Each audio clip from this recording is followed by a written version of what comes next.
नई दिल्ली में सितंबर में 18वां ब्रिक्स समिट होना है।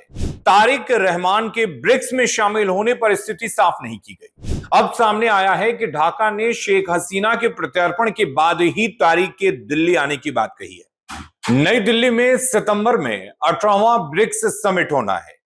भारत ने बिम्स्टेक के मौजूदा चेयरमैन के तौर पर बांग्लादेशी प्रधानमंत्री तारिक रहमान को ब्रिक्स समिट के आउटरीच सेशन में शामिल होने का न्योता दिया है।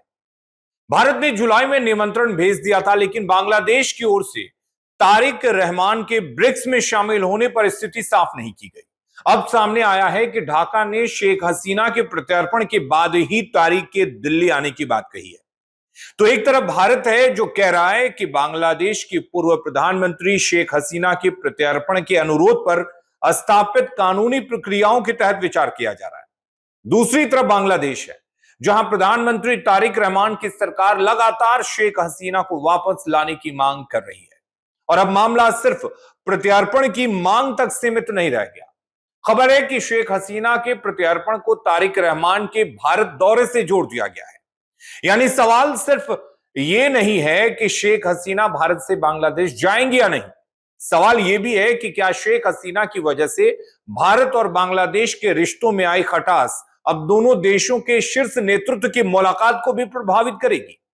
और अगर तारिक रहमान भारत नहीं आते तो इसका असर सिर्फ एक दौरे पर होगा या दोनों पड़ोसी देशों के रिश्तों की दिशा ही बदल सकती है। सबसे पहले यह जानते हैं कि मामला शुरू कहां से हुआ। इस कहानी को समझने के लिए हमें अगस्त 2024 में लौटना होगा, जब बांग्लादेश में शेख हसीना की सरकार के खिलाफ बड़े पैमाने पर आंदोलन हुआ। 5 अगस्त 2024 को शेख हसीना प्रधानमंत्री पद छोड़कर भारत आ गई। तब से वो भारत में ही रह रही हैं। बाद में बांग्लादेश की नई राजनीतिक व्यवस्था में उनके खिलाफ गंभीर कानूनी कार्रवाई हुई और वहां की अदालत ने उन्हें मौत की सजा भी सुनाई। ढाका ने भारत से शेख हसीना को प्रत्यर्पित करने की मांग की। भारत के सामने यह मामला अब केवल राजनीतिक नहीं बल्कि कानूनी और कूटनीतिक सवाल भी है। भारत ने इस मांग को खारिज करने या स्वीकार करने की घोषणा नहीं की। विदेश मंत्रालय का कहना है कि बांग्लादेश के अनुरोध की स्थापित प्रक्रियाओं के तहत समीक्षा की जा रही है। यानी दिल्ली का संदेश फिलहाल यही है कि मामला प्रक्रिया में है, फैसला अभी हुआ नहीं है। अब तारिक रहमान बांग्लादेश के मौजूदा प्रधानमंत्री हैं। भारत ने उन्हें 2 अलग अलग मौकों पर निमंत्रण दिया है। एक निमंत्रण द्विपक्षीय दौरे का है और दूसरा सितंबर में होने वाले ब्रिक्स शिखर सम्मेलन के आउटरीच कार्यक्रम से जुड़ा है। अगर तारिक रहमान भारत आते हैं तो यह दोनों देशों के रिश्तों को सामान्य करने की दिशा में एक महत्वपूर्ण कदम हो सकता है, क्योंकि पिछले 2 वर्षों में भारत और बांग्लादेश के रिश्ते काफी तनावपूर्ण रहे हैं। लेकिन इसी बीच शेख हसीना का मुद्दा फिर से सामने आ गया। 10 अगस्त को बांग्लादेश में भारत के हाई कमिश्नर दिनेश त्रिवेदी ने प्रधानमंत्री तारिक रहमान से मुलाकात की। रिपोर्टों के मुताबिक इस बातचीत में शेख हसीना के प्रत्यर्पण का मुद्दा प्रमुखता से उठा। कुछ रिपोर्टों में राजनयिक सूत्रों के हवाले से दावा किया गया कि तारिक रहमान ने भारत दौरे को हसीना के प्रत्यर्पण से जोड़ दिया है। हालांकि भारत या बांग्लादेश की ओर से आधिकारिक तौर पर यह पुष्टि नहीं हुई है कि भारत दौरे के लिए औपचारिक शर्त के तौर पर प्रत्यर्पण को स्वीकार किया गया है। बांग्लादेश की ओर से यह जरूर कहा गया है कि दोनों देशों के बीच रिश्तों को सुधारने के लिए एक अनुकूल माहौल जरूरी है। इसलिए खबरों का राजनीतिक अर्थ बहुत बड़ा है, लेकिन इसे अभी एक रिपोर्टेड डिप्लोमेटिक पोजीशन के तौर पर देखना चाहिए, अंतिम आधिकारिक समझौते के तौर पर बिल्कुल नहीं। अब बात करते हैं शेख हसीना का मुद्दा आखिर इतना संवेदनशील क्यों है। क्योंकि शेख हसीना सिर्फ बांग्लादेश की पूर्व प्रधानमंत्री नहीं है, वो बांग्लादेश की राजनीति की सबसे प्रभावशाली शख्सियत में से एक रही हैं। करीब 15 वर्षों तक सत्ता में रहने के बाद अगस्त 2024 में उनका शासन खत्म हुआ। अब बांग्लादेश की नई सरकार उन्हें पुराने शासन की जिम्मेदारियों के लिए जवाबदेह ठहराना चाहती है। वहीं शेख हसीना लगातार अपने खिलाफ लगाए गए आरोपों को राजनीतिक कार्रवाई के तौर पर देखती रही हैं। इसलिए उनके प्रत्यार्पण का मतलब सिर्फ एक व्यक्ति की वापसी नहीं है। इसके पीछे बांग्लादेश की घरेलू राजनीति, सत्ता परिवर्तन, न्यायिक प्रक्रिया और भारत बांग्लादेश कूटनीति, चारों चीजें जुड़ी हुई हैं। इधर भारत में रह रही शेख हसीना ने 5 अगस्त को एक वर्चुअल मीडिया कार्यक्रम में बांग्लादेश की मौजूदा सत्ता पर तीखे सवाल उठाए।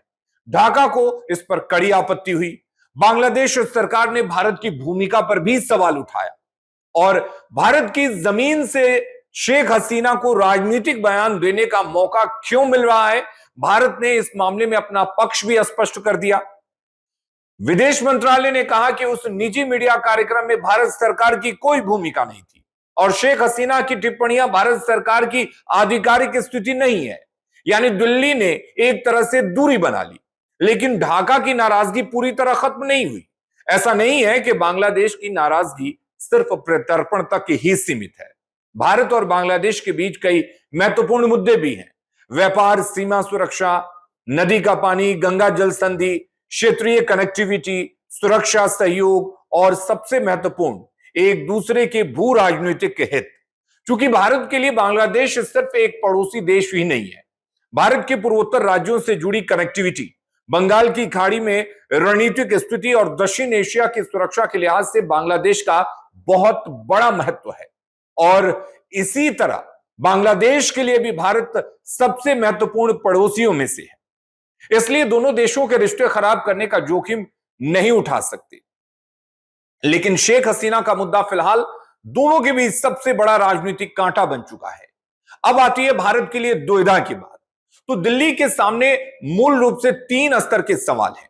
पहला है कानूनी सवाल, क्योंकि बांग्लादेश ने प्रत्यार्पण का अनुरोध किया है, भारत को इसे अपने कानूनी और द्विपक्षीय प्रक्रियाओं के तहत देखना है। दूसरा है कूटनीतिक सवाल, अगर भारत शेख हसीना को बांग्लादेश भेजता है तो बांग्लादेश की मौजूदा सरकार के साथ रिश्तों में एक बड़ा बदलाव आ सकता है।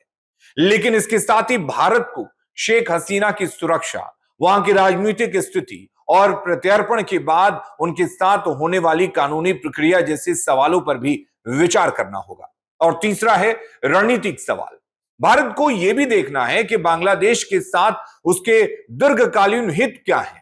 यानी यह मामला सिर्फ शेख हसीना को भेजना है या नहीं, इसका नहीं है, यह भारत की दक्षिण एशिया नीति से जुड़ा भी मामला है। दूसरी तरफ यह भी समझना होगा कि बांग्लादेश के मौजूदा पीएम तारिक रहमान के लिए यह इतना बड़ा मुद्दा क्यों है। दरअसल तारिक रहमान की सरकार के लिए शेख हसीना का मुद्दा घरेलू राजनीति से भी जुड़ा हुआ है।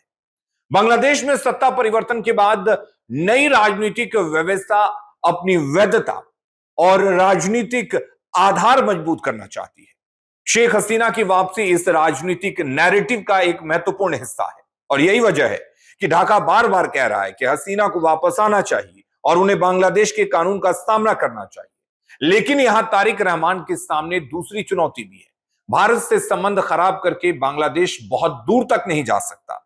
इसलिए एक तरफ प्रत्यार्पण की मांग है, दूसरी तरफ भारत के साथ संबंध सुधारने की जरूरत भी है।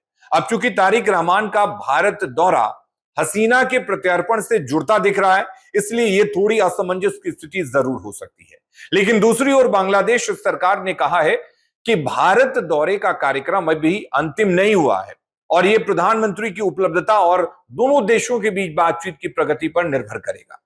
भारत की ओर से भी निमंत्रण मौजूद है, इसलिए आने वाले दिनों में बातचीत का रास्ता भी खुला हुआ है और यही कूटनीति की खासियत है। आज जो शर्त दिखाई दे रही है वो बातचीत के बाद बदल भी सकती है।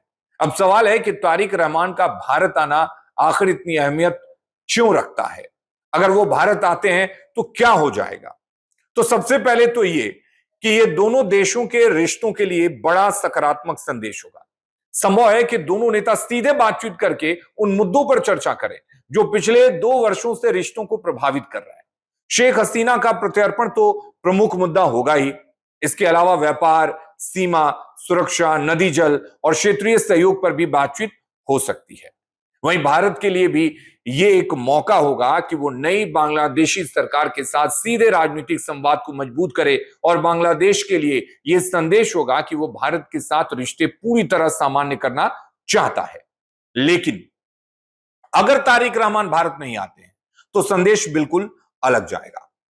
इसका मतलब होगा कि शेख हसीना का मुद्दा दोनों देशों के रिश्तों में इतनी बड़ी बाधा बन चुका है कि शीर्ष स्तर की मुलाकात भी उसके साये से बाहर नहीं निकल पा रही है। इससे भारत बांग्लादेश संबंधों में अविश्वास और बढ़ सकता है। हालांकि दोनों देशों के पास रिश्ते सुधारने की मजबूत वजहें भी हैं। अब सबसे अहम सवाल और बड़ा मुद्दा यह भी है कि शेख हसीना का क्या होगा। शेख हसीना फिलहाल भारत में है। बांग्लादेश लगातार उनके प्रत्यर्पण की मांग कर रहा है। भारत कह रहा है कि अनुरोध की समीक्षा स्थापित प्रक्रियाओं के तहत हो रही है। उधर शेख हसीना की ओर से बांग्लादेश लौटने को लेकर भी राजनीतिक संकेत सामने आए हैं। लेकिन जब तक भारत सरकार प्रत्यर्पण पर कोई अंतिम फैसला नहीं करती, तब तक यह कहना मुश्किल है कि वो कब और किस परिस्थिति में बांग्लादेश लौटेंगी।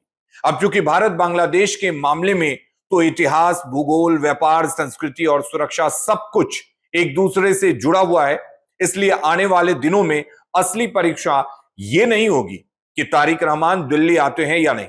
असली परीक्षा यह होगी कि क्या दिल्ली और ढाका शेख हसीना के मुद्दे को दोनों देशों के पूरे रिश्ते पर हावी होने से रोक पाते हैं।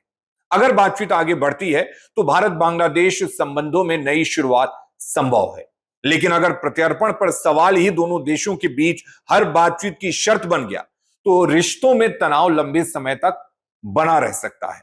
लेकिन यहां बांग्लादेश को एक बात भूलना नहीं चाहिए कि भारत ने हमेशा बांग्लादेश की मदद की है, पाकिस्तान से आजादी से लेकर बांग्लादेश के खड़े होने तक।